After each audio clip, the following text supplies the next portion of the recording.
PNE presents The World of Weird. I am Derek. I'm Ryan. And we are joined today by author Brent McGuffin. Yay. Yay, Brent. Yeah. We're bringing you into our world now, sir. Yes. Okay. Well, I wanted to bring something up before we get into to the show and talking to Brent a little bit. I've discovered this show called The Wall on NBC. And let me tell you what, I'm hooked. I am hooked. I mean, you're watching people's lives just become spectacular, but I watched an episode the other day. You can get greedy on this show where you can like triple your points or whatever with these balls. But basically, these people went from 1.3 million to zero. That's what happens. Zero to zero. Those greedy fuckers. Let me try to give you a summary of what the show is real quick. There's about like a few rounds. You get like 2 green balls in the beginning, and that's guaranteed money that you get.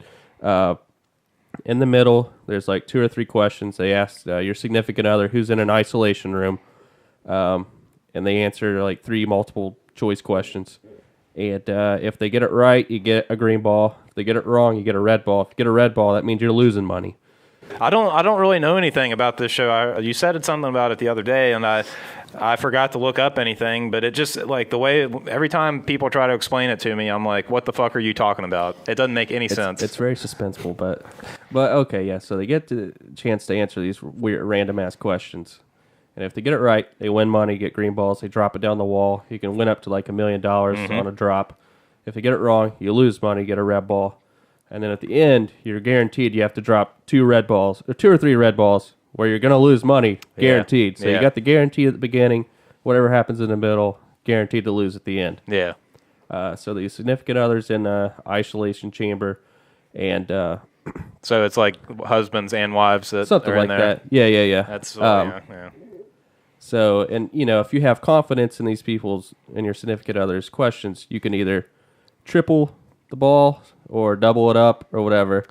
So, this episode, this guy, I mean, they were on a roll, and this guy just kept getting greedier and greedier. And so, like, we get to the end, and he triples up on a question. She missed the question. Or, I don't know, maybe it was like one of the last balls. But basically, he lost $1.3 million, which is what he had. He literally lost everything with one ball. God. And so that relationship ended. So at the very end, they send in a contract to the person in the isolation chamber, and there's guaranteed money on there. And I think the guaranteed money was like $132,000, which is hard to pass up. No. So you could either rip up the contract or you could sign it and get the guaranteed money. So if you rip it up, you're trusting that the other person has done something good. You are trusting the other person. So, they bring him out on stage before they make the announcement. And by the way, Chris Hardwick is the host. Oh, okay. I like Chris Hardwick. Me too. I liked him on Singled Out. I always forget he was on that. God, he's been in like everything. He's been around for 80 years. He is the go-to guy for all talk show kind of shit. Chris Hardwick's 102 years old. I feel like he's getting there really fast. He's working himself to death. Yeah, but so we come to the very end. They bring him out on stage. And they do this little sob story and all this, and you're just like, you better have signed that contract because he just lost everything. So what did she do? She put her trust in this man. Oh, no. And she tore up that contract. That piece of shit husband. Mr. Greedy. Yep. Mr. Greedy. And, of course, you got family members there, too, watching it. And then you got the whole world watching it. Yep. And he'll forever, in his hometown, he'll be forever known as that guy. It's a great show. I'm addicted to it. But, yeah. Yeah. So anyways, as I stated before, we have a guest here today, Brent McGuffin. He's an author. He's had quite a few short stories published in a couple of the books you could find on Amazon would be Wicked Words, collection of spooky stories by Wicked Wordsmiths of the West. I know it's a long title, but I say the longer the better. That's what we hear. And then also both anthology stories, right? Yeah. Okay. Yeah. And then there's also From the Stacks, which was all put together by a very talented writers group in Huntington, West Virginia. Brent, would you like to add anything to that, or? Buy it. Buy it today. The first anthology is straight up horror stories. Yes. Told. There's a couple of romance writers in there, and they've actually told horror stories in the book, which is kind of fun and interesting. Yeah. Some young adult stuff, some straight up horror, some fantasy that turns horrorish. The second anthology is just anything that any story that takes place in or about a library or librarian, and they're all kind of interwoven in a weird way. They all have something in common with each other. But yeah, it's pretty interesting set of books. Yeah, We like them. You said that people that write romance made some horror stories, but I feel like romance is a horror story in itself. I heard from, I can't remember what writer it was, but they said that basically every story, if it's a good story, is a horror story at heart, because it's always about somebody wanting something that they can't have. And Right. if they don't get it, how horrific is that? Yeah. It's like the guy who lost all of his money, on the wall. Yeah. By the way, love The Wall. Dude, oh, awesome. See, it's got a fan base, except when you got LeBron James at the beginning, like, oh, blah, blah, blah, blah. I'm like, LeBron, this better be your money. Out of all of his endorsement deals and all that, I mean, hell, he should just fund the show by himself, which he is executive producer, so Right. Man. so it should be all of his money. So Brent, are you currently working on anything right now, or I'm actually editing 2 novels that I wrote in the past couple of years. okay? We do this thing NaNoWriMo around November where we try to write a novel in 30 days. I've completed 3 novels, and I'm trying to get 2 edited and out this year. So Awesome. Well, yeah, be on the lookout for that. I mean, he's a talented writer.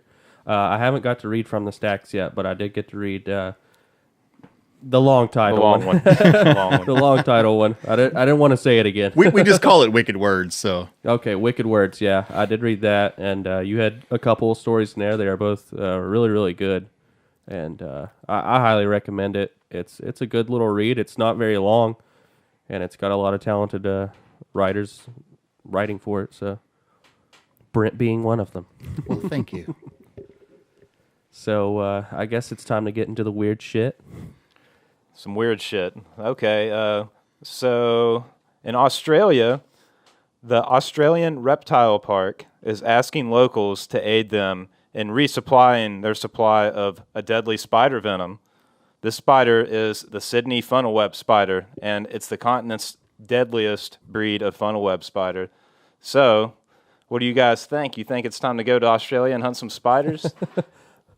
Well, I'm actually surprised that you read this story, because I know how you are with spiders.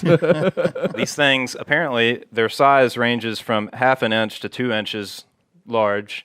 And a funnel web spider is the kind of spider that digs a little hole. Oh. And it's sometimes like they set traps. They set up the traps, and so like when little insects go running by it, they trigger the trap and they fall to their death or into the web. It's that terrifying time when you lift up a rock and you see just this little pit of web, and you can't even imagine the terror that lurks within. So they're expecting people to go around, catch these spiders that are the most venomous, most deadliest. They're the most deadly breed of the funnel web spider, which they're everywhere in Australia. Spiders are everywhere in Australia. They're so used to that. It's got to be terrifying. Spider Australia. So okay, so they want to catch the spiders to. You catch the spider and you milk them. Essentially, you milk their fangs of the venom, and then you use that to create the anti-venom that is administered after somebody gets bit. So they don't have spider teats. I don't think so. Well, yeah, you just rub their fangs really carefully, and it gets them really horny. That's all you do. Well, there's nothing like a horny spider. I don't know about you, Brent, but I was kind of hoping it'd be some spider teats. Well, Now yeah. these are like the type of spiders too. They're not hairy. They're like that really dark, shiny, fucking just greasy looking spider. Well, they sound thank you. they sound pleasant. But pretty much, like, I'll just end with a quote from the article, which was supplied by Reuters. With an appropriate jar and wooden spoon, you can flick the spider into the jar so easily. I mean, it is just, it sounds like a game. I'll say, hey, son, come over here. Here's a jar and a wooden spoon. and go out there and play with this deadly creature. Get it in the friggin' jar. Okay. Yeah. Okay. It's like a fun children's game. It's nothing. Just do it. So, like, the necessity of the antivenom, I guess maybe a lot of antidotes do get given out, and it saves a lot of lives. It's just like, but it's one of those things that you have to be rushed immediately to the hospital and be given this, or you're fucked. Right. Like, you're just done. Hey, son, you want to play Candyland, or you want to go catch this poisonous spider that might kill you? I guess your reward is adventure. Yes, it would definitely be an adventure. Yeah, for real. And these little creepy crawly bastards are digging holes and watching you all this time. They're just trying to, like, chill and do their thing, and then now we got to go on the hunt for them. Yeah, I'm sorry. Are we hunting them, or are they hunting us, actually? Well, That's what I want to know. They will eventually hunt us when they realize we're hunting them. Well, I'll leave that to Australia to just go and Yeah. get those spiders. It's your civic duty to get your ass out there and get a spider for Mother Australia. Okay, well, we're going to get into some end of the world shit now. Well, maybe end of the world. I don't know. It's always the end of the world. Okay, so this is like not necessarily Armageddon, Bruce Willis kind of asteroid stuff, but there was an asteroid. It was just a couple days ago, actually. I think it was on Thursday, February 2nd. An asteroid the size of a school bus came in between the Earth and the Moon, which I guess is close. You know, when I think about space, I feel like everything's far away. But I guess when it comes down to the size of things, it's pretty short distance, close little shave. It was 100,000 miles away, which I guess in space terms that's pretty close. Okay. I mean, 100,000 miles is, pretty damn far away, but we're millions of miles, like 25 million miles or something crazy like that from the sun. So this is really relatively pretty close compared to that. Definitely. It doesn't sound too scary when you hear about a school bus size asteroid hitting us or coming near us. Not in any way, because it would burn up in the atmosphere. Right. But the thing that worries me is that this is the fourth time just this year, 2017, just this year, we're just now starting this damn year out, that we've had a close shave. Mm-hmm. Now, when I think about this, I think of, okay, we get the small stuff, but it seems like there's maybe the big daddy of them all is not too far behind, which obviously I don't think it would burn up in Earth's atmosphere if it was the size of Texas. If it was the size, I don't think that does burn up in the atmosphere, so we'd be pretty fucked then. That would be apocalyptic right there. Yeah. I think that's what they said. The size of the ones that took out the dinosaurs or whatever was the size of Texas. Yeah. Wow. Yeah. So, nah. No, Yeah. Thank you. Is that a science fact or is that a Michael Bay fact? Yeah. I think I actually read it somewhere legit, but okay. we'll blame it on Bay if I'm wrong. Because I feel like in the beginning of Armageddon, I just hear the size of the asteroid was what took out the dinosaurs. I was like, hey, if Michael Bay said it, it's going to be fact. It is God. Well, so like I said, this is like the fourth time just this year this has happened. It's kind of worrisome to me. I don't know. I think about this stuff often. Space in general scares the hell out of me. Sure. Yeah. But, of course we got to get the wacky stuff come out of this, which is a Russian astronomer. I wrote down his name. I looked at his name. I'm not even going to attempt to say it. Yeah. And I'm not going to give him credit either, so fuck him. But, so there was one discovered in November of last year, I believe. Well, this other one was part of that too, though, right? Like Yes, they identified both of these. Yes. And so we're just now getting the first of the two. We're just getting the first one. Okay. Now, this Russian astronomer, we'll just call him Crazy Man Russia or something. Father Russia. He believed it is a fragment of the fabled Planet X, which is a whole story in its own. So a piece of this planet is going to crash into planet Earth, and it's a fairly large asteroid according to him. NASA has somewhat confirmed it also and says it's not even larger than like a mile wide, which would burn up in Earth's atmosphere. But he said that if it was to hit a popular city or whatever, it would take out the whole city. If it was to hit water, it would trigger mega tsunamis. Mega. See it sounds on the like fun. Sci-Fi Channel very soon. So, but this guy, it seems like Russia's always got a problem with NASA, though. But, we're talking about these. I mean, I'm kind of worried about this. We're just all these close shaves. I just feel like there could be a big one, maybe on its way at some point. I hope not. Like I said, I think about this stuff too much. I don't know if you all think about this often or not. Ever since Armageddon, I think about it all the time. Well, we can't believe anything anybody says anymore. So, like, NASA could be like just doing the cover up, and they might be doing the typical, like the core, in the movie The Core, where they're like, "Oh shit, there's something wrong with the Earth's core. Well, we better not tell anybody. Right. Let's try to handle it." Well, and he said, the astronomer says that NASA's just covering up this huge story because, and this is just a fragment of Planet X coming towards us. The whole Planet X supposedly will hit planet Earth in October of 2017, which would wipe out all of mankind. So... Well, we've been ending the world We've been in the world for a long time. Yeah. The world's been ending for a long time. Yeah, no one's going to get this right. You said that you had been thinking about it since since Armageddon. I actually read a short story when I was in grade school about a guy who could predict the future. He was on TV and he got real famous for it. And he one day he came on and he was crying in his dressing room or something like that. And he comes out and they're like, "Okay, what's going on?" He was like, "No, I just got the best information to put me on air." So they put him on air and he was like, "Tomorrow is a day that world peace will be achieved and everybody will be in love and everybody will hold hands and everything will be great. And, there will be no more worries, a cure to diseases. Everything is going to be fine." And then when he got backstage, he was like, "Is that serious? Is that really what's going to happen?" He's like, "No, an asteroid's going to hit and it's going to kill us all."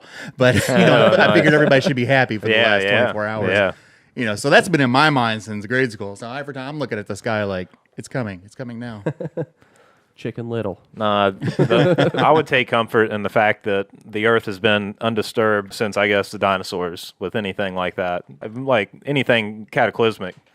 While certainly I do think the world revolves around me, or this matrix is made for me, I don't think I expect anything that crazy to happen.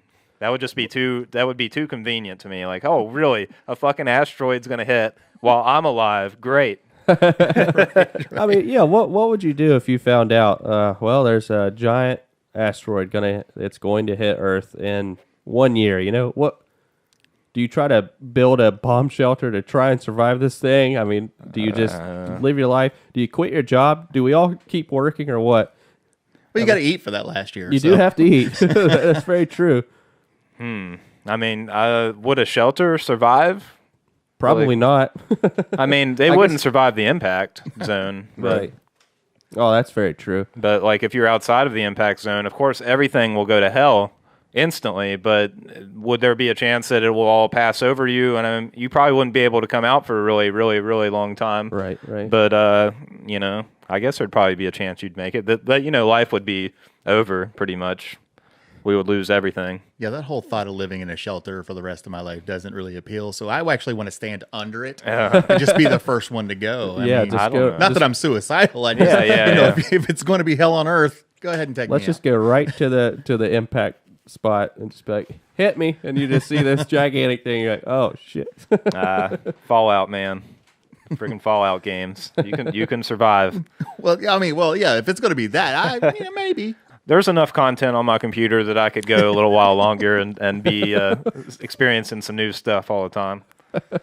I'm good. I mean, should I just go ahead and start picking up a life of crime? Maybe become a vigilante? I mean, I'm going to die in a year. Oh, yeah. I'm going to do something. Just humanity would be in shambles after something like that. That's very true. I don't know. It doesn't sound like a pleasant thought, and I just wanted to depress everyone. Well, thanks. No problem. I mean, you think about like The Martian, and like they scrambled to make a mission, and they fucked up, getting it out of the fucking atmosphere. And it's funny how we keep referring to movies and stuff, but they do a degree of research. I mean, there's some liberties taken, but they do a degree of research. So I've always heard that if there was an asteroid coming, that we're not prepared at all for that. And I've been hearing this for years. So I'm just like, okay. when are we going to be prepared for one of these big ass things to hit us or block it out or something? You keep getting those reports too every time that they bring this up. There was one a couple of years ago that was like, "Oh, it's going to hit us," and they come out. NASA comes out and is like, "No, we've searched the skies, nothing's coming." I was like, "How did you search the whole? I mean, Right. the vastness of space. Can you really say with 100%, precision that Right. there's nothing coming for us?" Right. And I'm always worried that if there is something out there, will we actually know about it, or they'll just be like, or just one day we're just going to be like, dead. Yeah, yeah. It's like maybe the human race should know that, or should just not know about it and just let it happen. Well, the ignorance is bliss thing. Yeah, yeah. So Yeah, I agree. Let's talk about cockroaches for a minute. This is reported by the New Indian Express, I assume out of India. A woman awoke in the middle of the night with a tingling sensation in her nose. That'd be kind of weird. You wake up and you're like, fuck, okay. All this coke I've been doing, that's what happens. So you go to fall back to sleep, then all of a sudden you just feel something scurry a little further, deeper into your nose, into the big nose hole up at the top that you can't stick your finger in. And instantly that a creature has crawled up your nose. good night. So what do you do? Well, I mean, this lady did the smart thing. She immediately went to the doctors, and they scoped it out, and they confirmed that there was something up there. So a doctor went in and pulled out a live cockroach. I mean, that sucks. Could you imagine the feeling, though? Like the feeling of that? To feel something moving inside of me like that, yeah, I would freak out right away. They said that it went really far in there, and it was like right beside her brain, and that it was obviously going to die in there, because what the fuck does a creature do when they crawl that deep into something? There's nothing to eat for it or anything, so it dies and then it rots and then you die because there's a dead creature rotting in you. So, ugh. Just thinking about it, it's like making my nose and whatever itch, and I'm just freaked out because I'm a big time snorer. Oh yeah, I snore, so I've got my mouth open. Oh, you'd suck like that bastard right in. I just eat it. Plenty of protein in that son of a bitch. So it wouldn't make it up my nostril. But it's weird to me that things like this don't happen more often. I mean, that's a terrifying thought, but or it might happen more than we even think. Well, there's like an old wives' tale that a spider crawls in your nose or ear or something once a year or something like that while you sleep. But I don't believe it. I had heard the same thing, like something like we eat like 6 to 8 spiders a year. Definitely, yeah. All this processed which brings shit it back and to the spider. No way. Go to Australia. Don't do it. yeah, definitely. Caught one, Mom. Yeah, stay away from there, or if you're wanting to stay away from cockroaches, stay away from the freaking beach, because when you see those little bastards down there, I'm sorry, they're not little, they're like something you could like ride uptown or something. Let's hop on the cockroach, but it's like just the feeling of something just crawling right up. Like beyond like your skull, like you can't get to it, like but you feel something in there. Oh, how the hell did it get in there? It's just, I mean, I guess there's a passageway everywhere, but yeah. My mother tells a story, and I have to believe it because it's my mom. That when she was around 18, that she heard something in her ear. Like something like, the equivalent of like Godzilla stomping around. Yeah. And she like kept, rubbing at her ear, shaking it, digging in it. And then like a clump of earwax comes out and there's a baby cockroach in it. She takes it to the doctor and he's like, this would have stayed in there forever and it would have killed you. This is impossible. Don't hoax me like this. Get out of my office. And she swears that to this day it was true. To me, she should have immediately gone to like the press or something and been like, look, sue that doctor. Write a book. Man, I cannot imagine. Oh my gosh! I mean, it makes you afraid to sleep at night. It does. I actually wear headphones when I sleep because of that story. Do you really? Not a bad idea.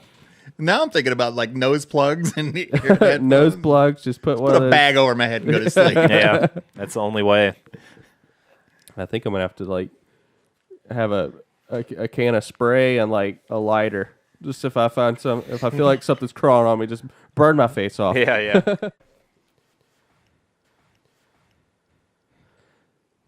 So this lady in Vermont, she, she's nice and comfy in her home. Middle of the night, she wakes up to a loud banging on her door. So she wakes her husband, and she's like, "There's someone at the door. You should go and get it." So they go up to the door, and they look out, and they see footprints leading up to their house. There's no car or anything. It had been snowing and all that, so they see these footprints leading up to their house, and they look out, and they see two kids standing actually right on their doorstep. They're all by themselves, no parents or anything, and they're dressed in the Mennonite type clothing. Oh, okay, yeah, something like that. And so the husband opens up the door a little bit, and he's asking, what's the matter? And all they ask is, can we come in? And so they at first they're a little hesitant. There's they both have a sense of dread at the time. Yeah. So, I would probably be the same way. Middle of the night, just these two kids, they're looking down at the ground. They won't look up at them. And how old do they look? They're probably about 8 to 10 years old, something like that. Okay. And, so it's the middle of the winter, I guess. Even with the sense of dread, it's two children, so I guess you kind of got to let them in. So, they let them in the house, and the kids still won't look at them. They go and sit on the couch. They're hanging their heads, and they're both asking, where are your parents at? And they're like, well, they'll be here soon. And they kept asking them all these questions, and they just kept saying they will be here soon. Just not really ever getting a straight answer about anything. And so, like I said, it was the middle of winter. The lady goes and makes them some hot chocolate or something, and she brings it in, and all of a sudden she sees that her husband's sitting there. He's got his head buried in his hands. She's like, what's wrong? And he's like, I'm feeling dizzy. I'm feeling weak. And about the same time, she's looking at the kids, and they're looking right at her, and their eyes are completely black. No whites in their eyes at all, just black pupils. And so obviously this scares her to death. She realizes there's nothing right about this. This is just all wrong. She almost drops the hot chocolate right there, but she was able to keep her composure. And the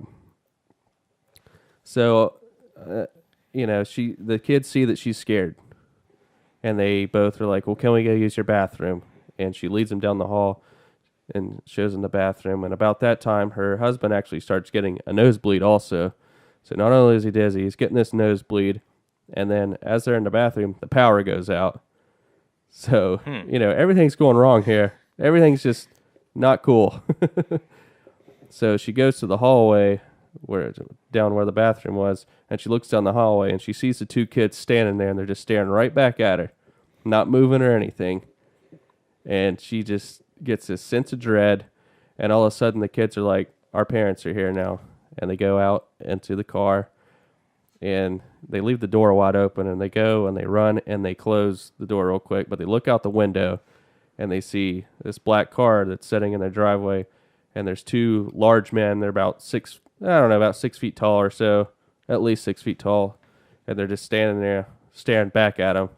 And then they get in that car and they leave. So, I mean, that's creepy in itself, but what kind of came after this was kind of the scary part to me. All right. Okay, so, I mean, I didn't mention this in the story. I forgot all about it, but they had 4 cats there, and the cats were hissing, growling, just acting unnatural because they said these cats are affectionate. So within the next couple months of these kids showing up at their house, the black-eyed children, as they're referred to as, 3 of the cats went missing. One of the cats passed away. It just hemorrhaged and threw up blood, and it passed away. The 3 cats were never seen again. The husband kept having the nosebleeds. The doctor didn't understand why it kept happening. He just said that he probably just has dry nostrils or dry sinus, something like that. But then he developed a skin cancer, which is very common in someone that goes to the tanning bed, does indoor tanning or something like that, which he never does. So when they told him he had this cancer, he was just like, well, there's no way I should have this, because he was rarely out in the sun, whatever job he did. And So he had this weird type of cancer, but he was expected to live and have it cured. Now, as for the wife, she was getting the nosebleeds all the time also, and she actually says she's in the worst condition of her life. The doctors don't know what to do about it, and she believes that she could die within the next year. She didn't say what the medical issue was, but she believes that all this is connected to the black-eyed children showing up at her door. So if some black-eyed children come to your doorstep in the middle of the night, do not let them in. Yeah, that no. Mm-mm. That's a pretty weird little story there. Now, is it true? I don't know. It just popped up on a random storyboard or message board at some point. So you don't know if it's true. You don't know if it's not true. I feel like that shit. It reminds me of like the Amityville Horror or something. Right. It's just a little too fantastic to me to be true. It's got like the flavors of like urban legend or creepypastas like they do now. So, yeah, definitely. I know you were telling us something, Brent, earlier about some black-eyed children. There was don't quote me. I can't remember the main story of it, but it was somebody went missing in Florida. I can't remember if it was children or a person, and they ended up finding the person or finding evidence that they had been in a certain area. And when these people were looking for them, like had like a search party out, they were in like this swampy area, and there were just a row of children standing in front of like where the swamp and the road met or something. And they were all children of different varying ages, like 5 to 15 or so, and this grimy looking mud, weird looking clothes on. All of their eyes were completely black, and they just stared at the police in the search party, and turned in unison and walked back into the swamp. And there were official people there. It was written up in like the paper or some stuff like that. So, and they whatever it was like either they speculated they had returned the person or returned the object or that they had found. I'll have to look up the story. I'll send it to you guys. It sounds it sounds like another crazy sci-fi channel. Yeah, it does. And spooky children are my thing. Like the 2 books I was telling you I was editing. Right. Both of them have spooky children in it. I was starting writing a book last year, and I realized it was another book with a spooky child in it. I was like, I've got to move away from this. Yeah.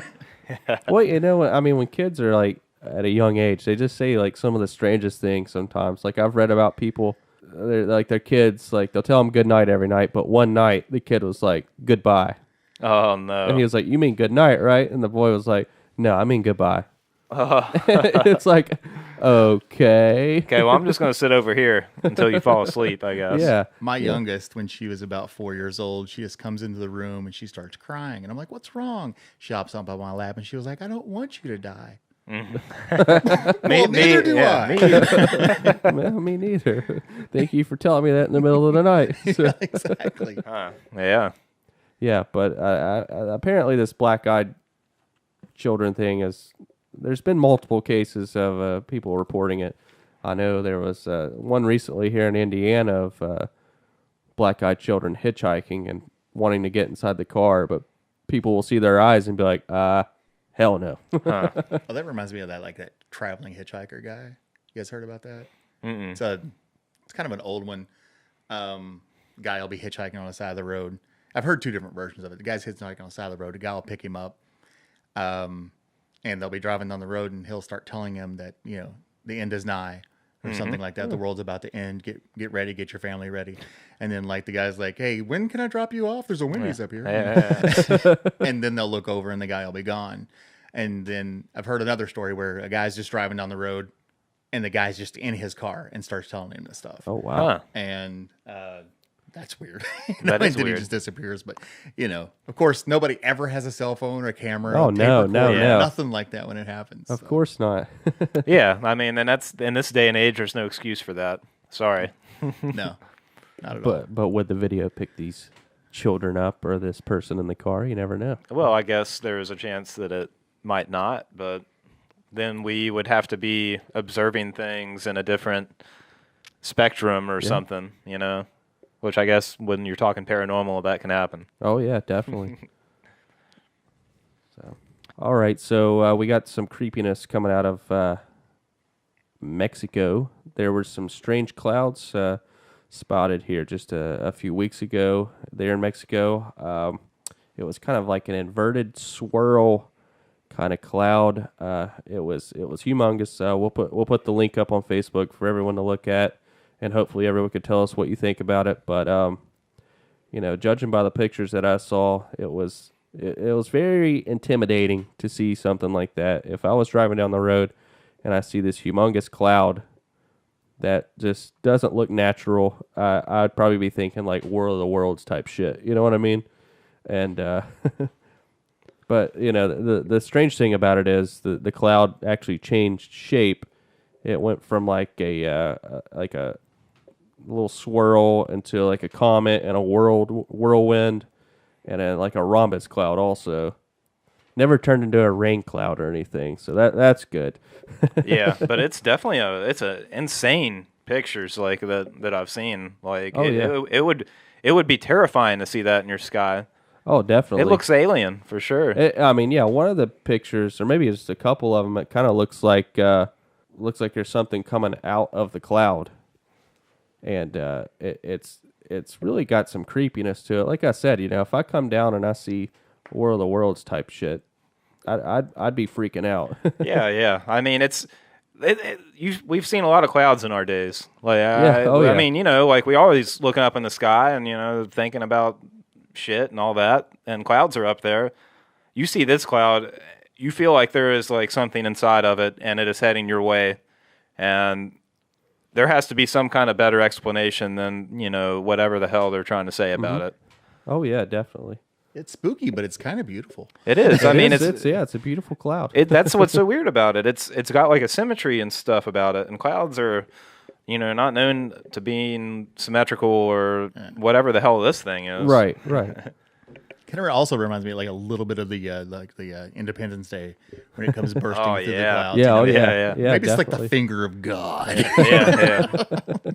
Mexico. There will be no wall, and they just flicks it out of the way. Bam. I feel like if I read about the asteroid story and saw that cloud, I'd probably be like, "Oh, yep, yeah, we're done." I can't see the asteroid right now. There's a big crazy cloud in the way. Game over. Right everyone. over top of me. What's happening? Splat. Yeah. So everyone, check that out on our Facebook and tell us what you think. It's a nice little massive creepy cloud. Yeah. What do you see in this cloud? I think there's a UFO in it. There could be. I mean, like I said, it looks like there's something coming out, and there's been some reports here recently, and of clouds, and it kind of looks like something's coming out of the clouds and going back in. So I don't know if it had something to do with it or not. Maybe we're being watched. Maybe we're not. Yeah. I don't know. At the bottom of that picture, there's like a protrusion coming out. And it's like lit up, and I was just like, I mean, if you're just like looking up, it's like UFO. That's what it is. Right.